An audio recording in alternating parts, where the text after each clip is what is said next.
December 7, 2025 ఆదివారం. ఈరోజు మార్గశిర మాసంలో వచ్చే ఆరుద్ర నక్షత్రం తిథి ఉంది. ఈ ఆరుద్ర నక్షత్రానికి శివుని యొక్క నక్షత్రం అని పేరు.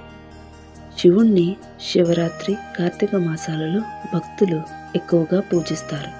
అదేవిధంగా మార్గశిర మాసంలో వచ్చే ఆరుద్ర నక్షత్ర తిథి రోజున బ్రహ్మముహూర్తంలో అనగా తెల్లవారుజామున 3 గంటల నుండి 5 గంటల మధ్యలో ఆ శివయ్యకు పంచామృతాలతో కానీ నీటితో కానీ అభిషేకాన్ని ఇంటి వద్ద కానీ దేవాలయం వద్ద కానీ చేస్తే ఎంతో పుణ్యఫలం లభిస్తుంది.